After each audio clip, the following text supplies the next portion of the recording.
자, 오늘 교회가 설립된 지 25년이 된 날입니다. 교회가 처음 생긴 곳이 시흥시 대야동, 지금 가면 그 대야동 한복판에 있는 늘 푸른 벽산 아파트가 있어요. 지금도 그때 붙였던 교회 이름이 아직도 붙어 있는 것 같더라고요. 그 교회 이름이 늘 푸른 벽산 아파트에 있는 늘 푸른 교회였어요. 그래서 그 동네에서 제일 큰 간판을 달았어요. 가로 세로가 1m씩 넘는 한자에, 그러니까 한 10몇 미터가 나오더라고. 한자씩 붙여서 한자씩. 그 동네에서 간판이 제일 크고 교회는 제일 작아요. 이름만 커요. 거기에서 2년을 그렇게 지내면서 그때 최초의 그 동네 등록자가 누구냐? 권금자 권사님이에요. 제가 권금자 권사님을 이쁘다 그러나 뭐라 그래요? 이뻐해요. 이뻐하는 이유는 다른 게 아니고 제 이제 목회 시작하면서 같이 시작해 준 분이기 때문에 안 이쁠 수가 없잖아요. 여러분 한번 봐봐. 아니 이쁜 거는 별로야 사실은. 얼굴은 뭐 썩 이쁘게 생겼거나 뭐 그렇지는 않아요. 그런데 엄청 이뻐. 그 이뻐? 얼굴도? 아니 얼굴은 우리 집사람에 비하면 얼굴이 좀 작기는 하지만 그때 장로님이 쓰러지신 게 한 1년 정도 되신 거죠. 생각해 보니까 엄청 젊을 때였어요. 40대. 40 이제 진입하는, 제가 37살이고, 맞나? 37살? 2000년이면? 37, 8 됐네. 젊을 때에 그렇게 남편을 잘 섬기는 분이 교회에 나오셨어요. 이제 장로님 몸이 안 좋으시니까 뭐 교회에 와서 오랫동안 계시지 못하지요. 그렇게 2년을 지내고 거기 임대 계약이 끝나고 야 이제 어디로 가야 되나 그러는데 권사님이, 그때는 권사님이 아니었어요. 집사님이었어요. 목사님 월곶으로 오세요. 자기는 월곶으로 이사 갔고 이제 월곶으로 이사 가는데 월곶에 오래. 처음에는 별로 귀 담아 듣지를 않았어요. 이 인천 시흥 일대를 이 잡듯이 뒤지고 다녔어요. 집사람하고. 갈 만한 데가 없더라고. 새가 어마어마하게 비싸고 또 아무튼 조건들이 안 맞아요. 근데 월곶에 와서 이 동네를 다 둘러보다가 그때 여기가 공사를 하고 있었거든요. 그래서 그러면 분양을 받자 했는데 돈이 없잖아요. 돈이라고는 우리 집 한 돈. 거기 목회 시작하면서 전세를 얻으려고 그랬는데 집 사는 게 100만 원만 더 주면 산대. 그리고 샀어. 그래가지고 이사 오려고 보니까 집값이 올랐네. 얼씨구하고 얼른 팔아가지고 교회로 왔지. 그때 물질로 또 헌신해 준 분들이 계셨어요. 오늘 이렇게 가만히 25년 쭉 훑어보면 저 혼자 해온 게 아무것도 없어요. 사실은 아무리 목사가 잘나고 뛰어나고 뭘 다 잘해도 세상을 혼자 다 잘해낼 수는 없는 거죠. 물질로 헌신해 준 분들이 계셨지요. 당시에 형편도 다 안 좋았죠. 1,000만 원, 몇 천만 원, 또 우리 집값 털털 털어서 다 넣고 뭐 아무튼 그렇게 해서 분양을 받았어요. 어떻게 받았어요? 어떻게 돌아보면 지금 사람이 이렇게 있는데도 그걸 분양 받으라고 하면 못 받을 것 같아요. 못 받을 것 같아. 그런데 그 당시에는 한 10명이 있었나요? 그런데 분향을 받았어요. 그렇게 해서 오늘 이 시간까지 왔는데 25년의 그 행적을 돌아보니까 은혜 아니면 할 수 있는 게 없었다 생각이 돼요. 은혜가 아니고는. 또 기도해 주는 어머니도 계셨었고 또 기도해 주는 분들이 주변에 많이 계셨지요. 나를 위해, 목사를 위해 기도한 게 아니고 아마도 교회를 위해서 기도해 주신 덕분이라고 생각이 됩니다. 오늘 본문 속에 보면 예수님께서 나사로라고 하는 이 한 사람의 죽음 앞에서 예수님이 비통해 하시고 눈물을 지으시고 애통하시는 그 모습을 볼 수가 있는데, 죽음 자체 때문이 아니라 죽음을 대하고 예수님을 대하는 사람들로 말미암아 예수님께서 애통해 하셨고 비통해 하셨고 눈물을 흘리셨던 거지요.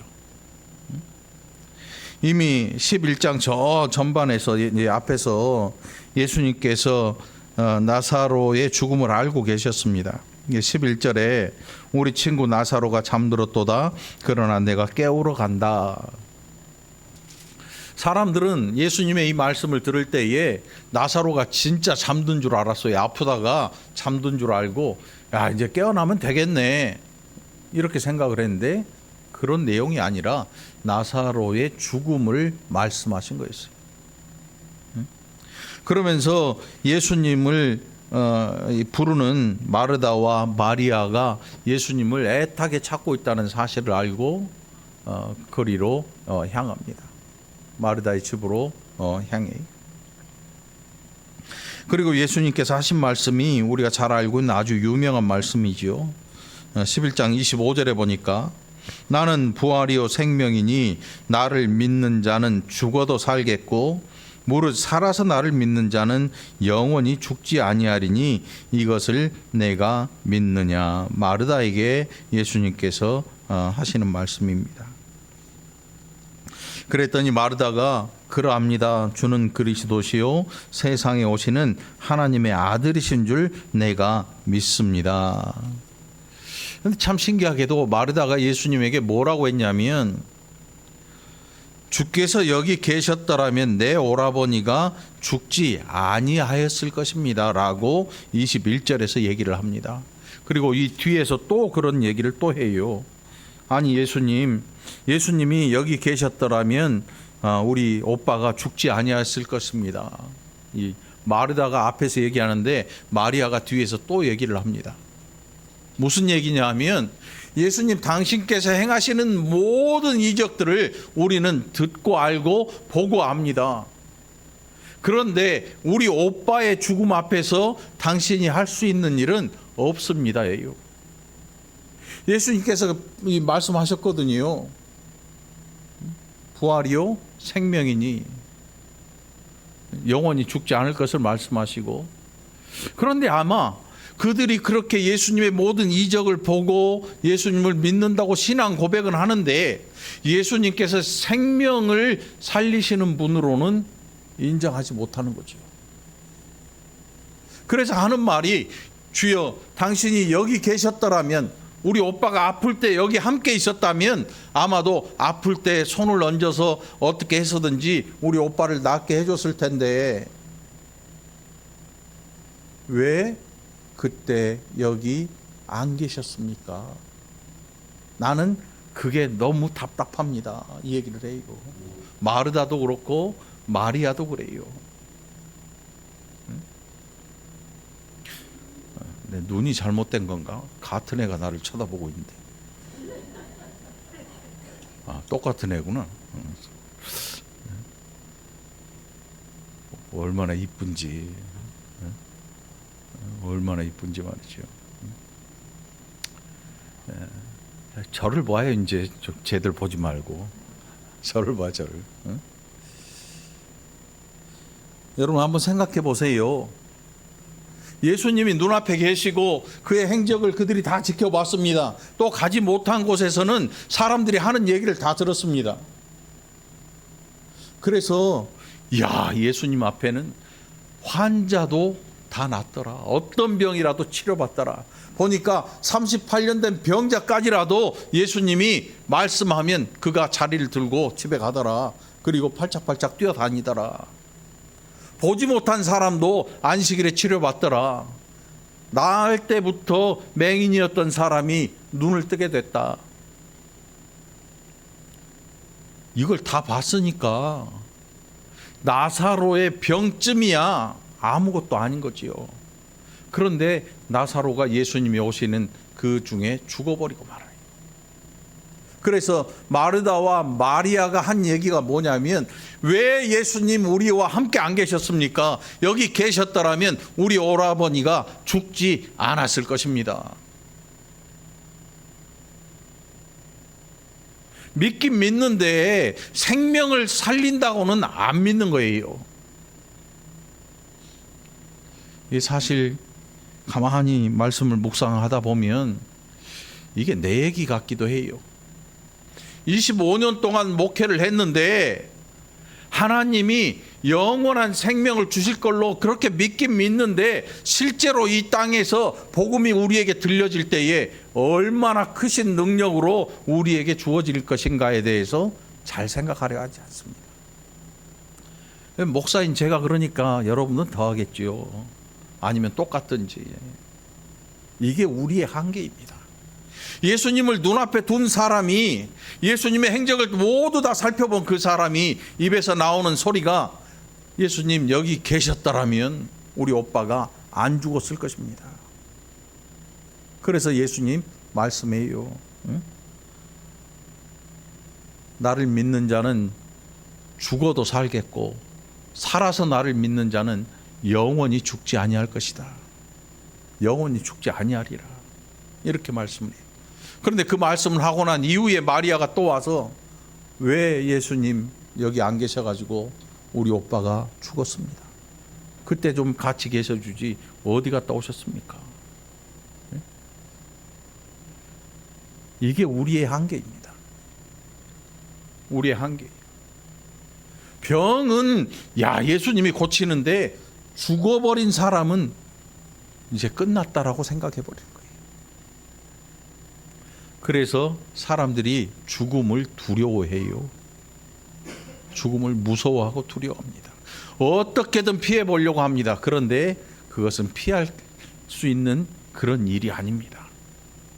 피할 수 있는 일이 아니에요. 누구라도 이 길을 면할 수가 없습니다. 모든 인생은 이 죽음 앞에 놓여집니다. 언젠가 그 일이 벌어질 것입니다. 심지어 우리가 알고 있는 이 다시 부활한 나사로조차도 나중에 다시 이 죽음 앞에 놓여질 것입니다.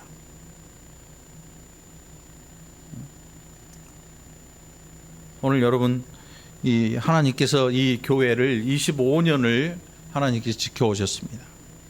보호해 주셨고, 또 우리 교회가 세상 속에서 뭐 엄청난 부흥을 이루어내거나 그러지는 못했지만 하나님의 말씀을 들고 25년을 그저 한 걸음씩 한 걸음씩 오게 하셨습니다.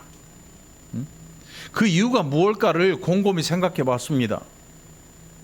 어떤 분은 목회를 통해서 큰 엄청난 사람들을 모으기도 합니다. 그래서 나중에 은퇴할 때 보면, 이제 정년 때 보면 많은 사람들이 축하해주고 뭐 그런 일들을 하는 걸 보게 되고, 많은 물질도 또 가지게 되고. 그런데 과연 그게 교회를 통해서 하나님께서 가지고 계신 목적이었을까? 뭐 퇴직하니까 뭐 그럴 수도 있고,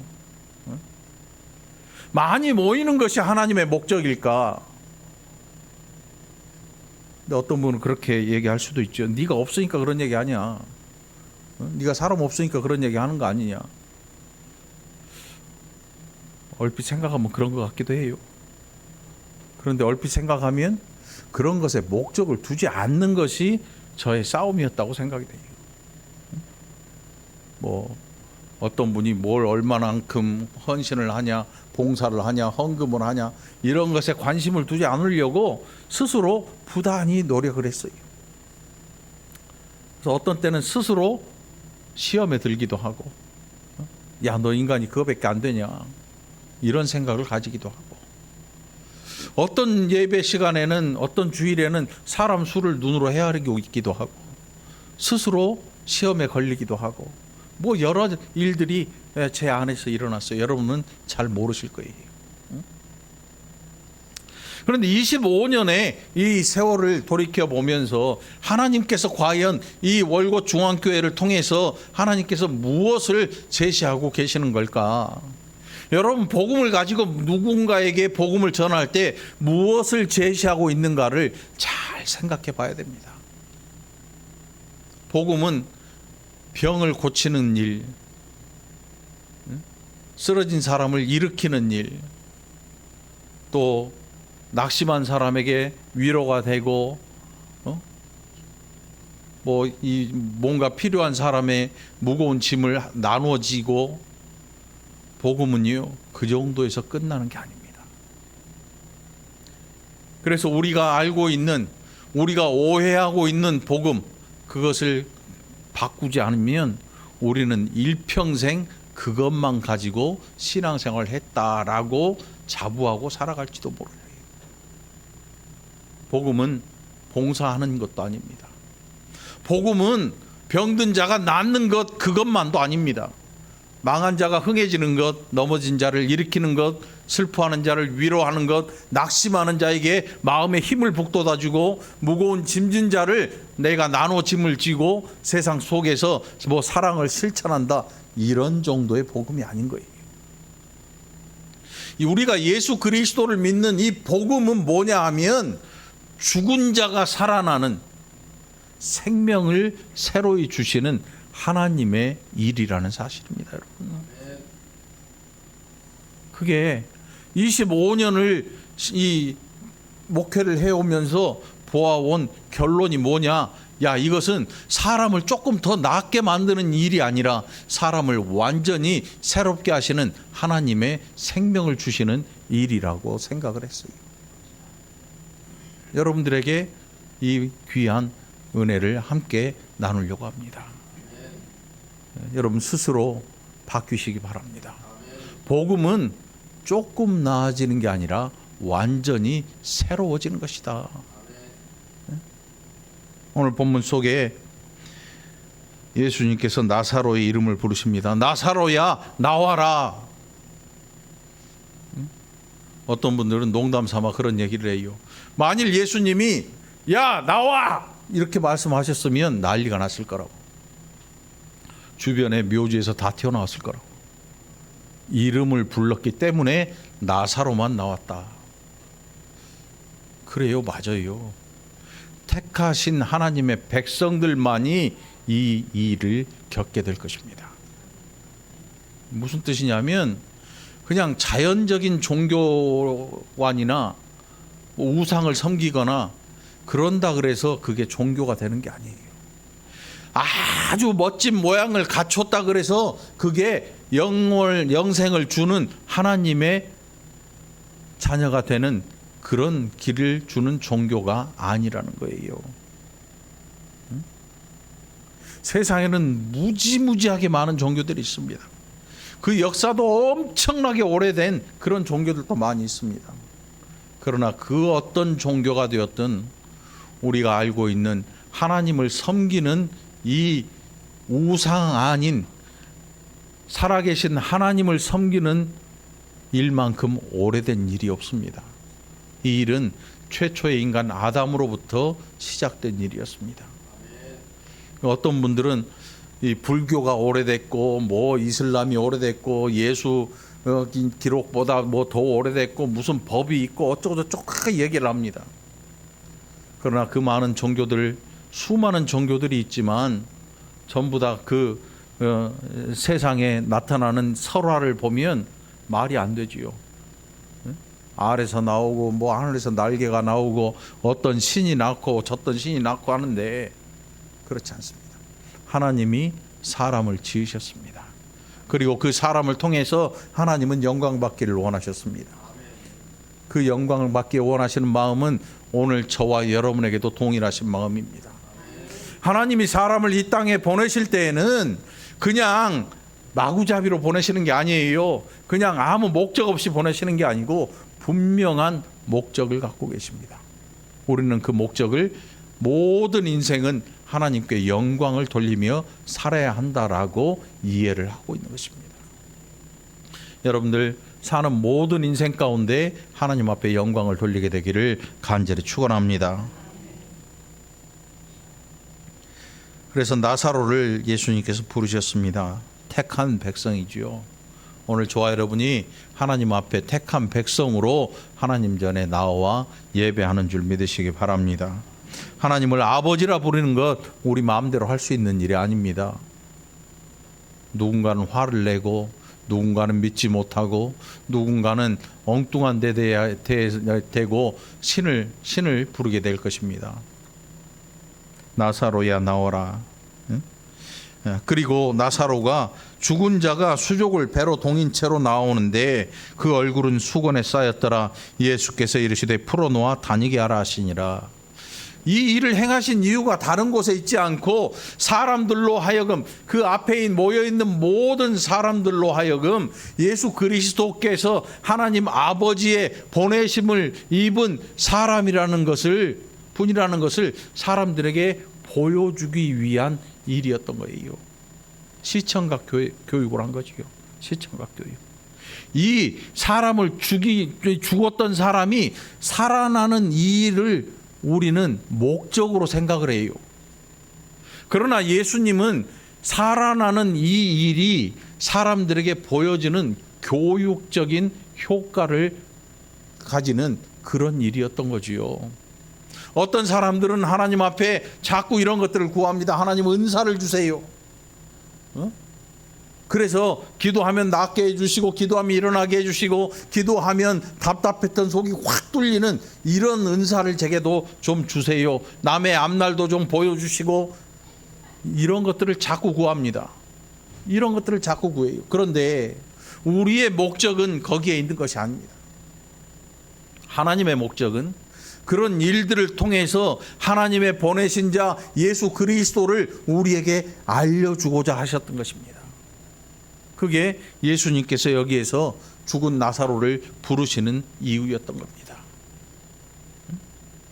그래서 예수님의 기도 제목 가운데 그 내용이 나옵니다.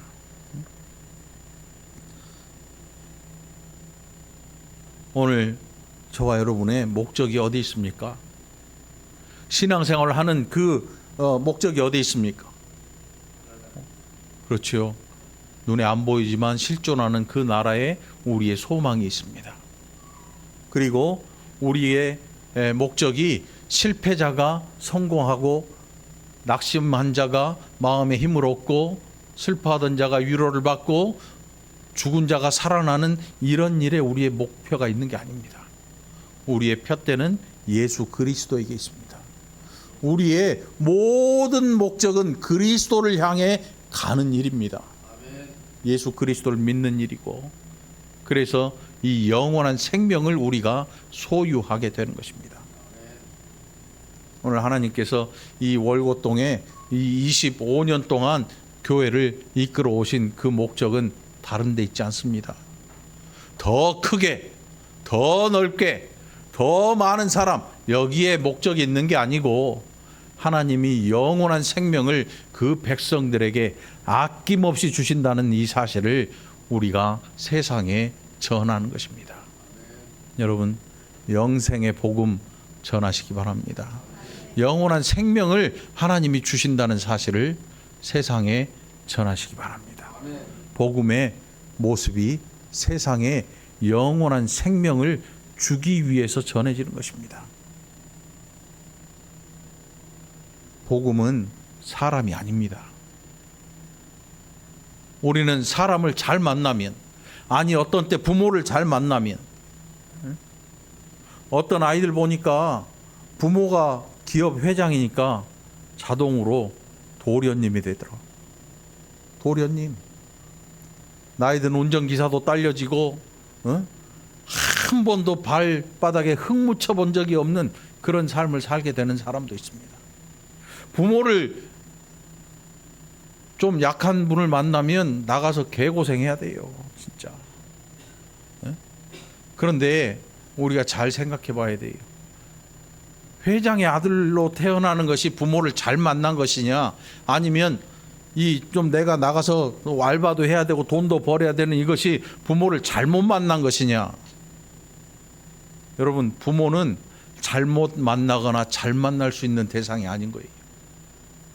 부모라고 하는 존재는 하나님께서 우리에게 하나님의 존재를 알려주기 위해서 우리에게 허락하신 존재들이거든요. 부모를 잘 만났다라고 스스로 생각한다면, 아, 하나님을 잘 믿으면 이렇게 될 수 있겠구나라고 오히려 감사해야 돼. 더 겸손해야지. 아니고 세상에 왔는데 고생하면, 야, 하나님 잘못 섬기면 이렇게 될 수도 있겠구나 하는 생각을 가지고 오히려 더 감사한 마음을 가지고 일을 해야 되겠죠. 부모는 눈에 보이는 하나님 같은 존재로 하나님이 우리에게 허락하신 겁니다. 그러니 부모 원망하면 안 돼요. 요즘은 부모를 원망하는 사람들이 굉장히 많은 것 같아요. 왜 우리는 이렇게 살아야 되나? 왜 엄마 아버지는 왜 우리에게 이런 것들을 해줄 수 없는가? 그래서 잘 만났다, 잘못 만났다 이런 표현을 써요. 그러나 부모에게 그런 표현을 쓸 수 있는 자격을 가진 자녀는 단 한 사람도 없어요. 단 한 사람도 없어요. 세상 속에서 그것을 만들어갈 뿐이지 하나님 앞에서 그것을 이야기할 자녀는 없어요. 자격을 주신 적이 없거든요. 우리가 하나님의 백성 된 것, 오늘 우리에게 영원한 생명을 주신 줄 믿으시기 바랍니다. 이 영원한 생명을 전하는 저와 여러분 되시기를 간절히 축원합니다. 오늘은 설교를 빨리 끝내야 될 것 같아요. 왜냐하면 주방에 음식들이 지금 난리가 났거든요. 맛있는 음식들이 저 안에 가득 쌓여 있어요. 이제 꺼내서 준비하고 해야 되는데, 여러분들 더 이상 설교를 길게 했다가는 배에서 꼬르륵 소리가 날 수가 있어요. 여러분들 오늘 하나님 앞에 우리가 감사의 박수를 보내드리시기 바랍니다. 함께 25년뿐만 아니고 우리의 일평생 하나님께서 지켜주신 이 놀라움에 하나님께 경외의 박수를 보내드리시기 바랍니다. 감사의 박수를 보내시기 바랍니다. 할렐루야. 이 시간에도 연약함으로 하나님 앞에 부르짖는 사랑하는 백성들, 하나님께서 그 은혜를 더더욱 주셔서 두려움 없게 하시고 마음에 큰 평안 주셔서, 그래서 세상에 있는 모든 것들을 이겨낼 수 있는 귀한 믿음의 백성들이 되도록 하나님께서 은혜를 주실 줄 믿습니다. 기도합시다. 하나님 아버지, 감사합니다. 우리가 얼마나 복음을 오해하고 살았던지, 그것이 또 얼마나 어리석은 일이었던지, 예수님 계시지 않아도 오늘 우리를 위해 십자가에 달리신 그 일로 그 효력이 우리에게 임하시는데, 그 일이 우리에게 영원한 생명을 주시는 놀라운 복음임을 깨달아 알게 하시니 감사합니다. 이 능력으로 세상 속에서 승리하며 살아가는 복된 자들 되게 해 주옵소서. 감사드렸고 예수님 이름으로 간절히 기도합나이다. 아멘.